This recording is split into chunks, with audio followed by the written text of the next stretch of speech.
Excuse me, আপনি ক্যানটা ডাস্টবিনে না ফেলে রাস্তায় ফেললেন কেন? সরি। আপনাকে এখন শাস্তি পেতে হবে। আপনি রাস্তা নোংরা করেছেন, অন্যায় করেছেন, আর অন্যায় স্বরূপ আপনাকে 10 মিনিট এখন আমাদের সঙ্গে কাজ করতে হবে। আমি নোংরা করেছি, আমি এটা ডাস্টবিনে ফেলে দিচ্ছি, শেষ। এখানে যারাই নোংরা ফেলছে আপনি কি প্রত্যেককে ধরে ধরে 10 মিনিট করে শাস্তি দিচ্ছেন রাস্তা পরিষ্কার করার? আমরা শুধু দু একজনকে ধরে ধরে শাস্তি দিচ্ছি যেন বাকিরা এমনিতে শুধরে যায়, আর তাই এখন আপনাকে আমাদের সঙ্গে কাজ করতে হবে। আপু, লজ্জার কিছু নেই, আসুন আমাদের সাথে জয়েন করুন, আপনার ভালো লাগবে।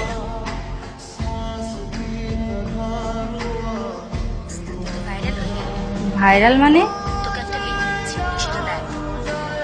তুই যে এত সুন্দর ঝাড়ু দিস তা তো জানতাম না। বাবা, তোমরাও দেখেছো? প্রত্যেকে ফোন দিয়ে বাহবা করেছে আর তোকে দোয়া দিয়েছে। আমি তো বুঝতেই পারিনি এত সবকিছু হয়ে যাবে। গতকালকে তো আপনাকে দিয়ে কত জোর করে কাজ করাতে হলো, আজকে আবার নিজে থেকে কাজ করতে আসছেন। কালকে আপনাদের সবার সাথে কাজ করে আমার ভালো লাগছে, এই জন্য আসছি। তাই এখন বলেন আমার কি করতে হবে? ওই যে দেখেন মেয়েরা কাজ করতেছে না, ওদের পাশে গিয়ে একটা গর্ত করে আপনাকে একটা চারা গাছ লাগাতে হবে। এক্ষুনি করে এই যে দেখাচ্ছি। এটা ধরুন।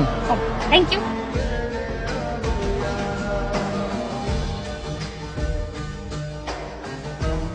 এই যে গেটের সামনে একটা লেটার বক্স লাগাইছিস, তোর কি মনে হয় এই জামানায় কেউ তোকে লেটার দিবে? না দিলে নেই, আমার শখ, চিঠি আমার ভালো লাগে তাই একটা লেটার বক্স বানিয়ে রাখছি।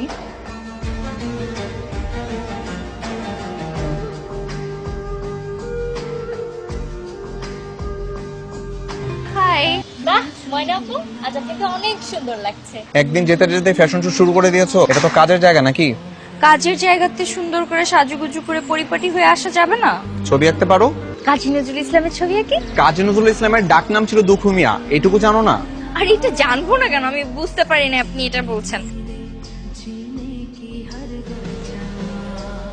কি ব্যাপার, তোমার আঁকা হলো? এটা দেখে কি কোনোভাবে মনে হচ্ছে যে এটা কাজী নজরুল ইসলাম? ছোটবেলায় আঁকছি।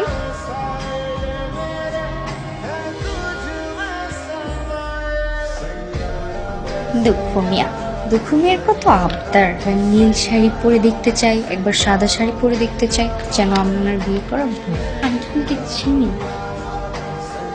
আজকেও শাড়ি পরে আসছো? তুমি কি সাজগোজ ছাড়া আর কিছুই বোঝো না? আগামী 1.5 মাস আমাদের এই সকল কার্যক্রম বন্ধ থাকবে, ঠিক আছে? কার্যক্রম বন্ধ থাকবে কেন? কারণ সামনে সবার পরীক্ষা। তাহলে কি 1.5 মাস কোনো কর্মসূচি নেই? না নেই। আর এর মাঝে আমি সবার সঙ্গে যোগাযোগ করবো, ঠিক আছে? সবার নাম্বারই তো আমার কাছে আছে, শুধু ময়নার নাম্বারটা নেই। না না, আমার নাম্বার আপনাকে দিতে পারবো না, আপনি লোকটা সুবিধার না। আচ্ছা ঠিক আছে, আমাকে বলতে হবে না। শাকিলের কাছে তোমার নাম্বারটা দিয়ে দাও, ওই তোমার সাথে যোগাযোগ করবে। ওকে কেন দিব? আমি ওকে নাম্বার দিব, তারপর ওর থেকে নাম্বার নিয়ে আমাকে আপনি ডিস্টার্ব করবেন। আপনি কি চিনি না আমি? আচ্ছা ঠিক আছে, লাগবে না। তাহলে আমাদের আবার 1.5 মাস পরে দেখা হচ্ছে, ঠিক আছে? ঠিক আছে, আল্লাহ হাফেজ। হ্যাঁ, দেখা হবে।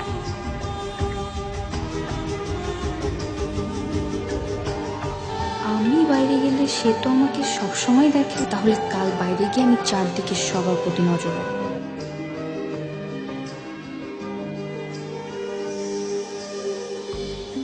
কখন চিঠি রেখে গেল আর একটুর জন্য ধরতে পারলাম না।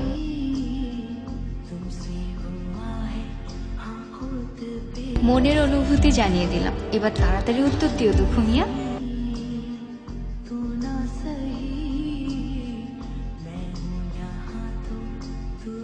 আসলে মা, আমি একজনকে খুঁজতেছি অনেকদিন ধরে। আমার মনে হয় পাড়ার কোনো দুষ্ট ছেলেই কাজ করেছে। আমি মনে প্রাণে বিশ্বাস করি এই মানুষটা আমাকে ভালোবাসে। আমিও তার চিঠির প্রেমে পড়ছি মা, কিন্তু সে না আর আসে না। সে আর দুষ্টামি করতে চায় না, সেই জন্য আসে না। কোনো কিন্তু নাই, অল্প কিছুদিনের মধ্যে আদনানের সঙ্গে করবি। বাবা, কোনো কথা নাই, আমি যেটা বলেছি সেটাই হবে। আমি আসিনি বলে নিশ্চয়ই একটা একটা করে জমিয়ে রেখেছে। মনের মধ্যে ভালোবাসার ঝড় তুলে নিজেকে লুকিয়ে রাখছেন কেন? তুমি কেমন আছো? তোমাকে বলেছিলাম না বিয়ের আগে আমি একটা সংগঠনে কাজ করতাম, ওটার নেতৃত্ব দিতেন ফাহিম ভাই। হ্যালো। আমার হাজবেন্ড। সেদিন চিঠি নিয়ে ময়ূরাক্ষীর বাড়ির দিকে যাচ্ছিলাম। ক্ষমতাসীন এক নেতার লোক রাস্তার পাশে গাছ কাটছিল। আমি বাধ্য হয়ে প্রতিবাদ করতে গেলাম, বোঝাতে চেষ্টা করলাম এগুলো অন্যায়। তারা কিছুতেই আমার কথা শুনতে রাজি হলো না। সেই লোকটা আমার গায়ে হাত তুলল, কিন্তু আমার ভাগ্যটা এতটাই খারাপ যে লোকটা রাস্তার পরীক্ষায় কপাল কেটে গেল। আর এমন অপরাধে অভিযুক্ত হয়ে আমি হলাম জেলখানার আসামি।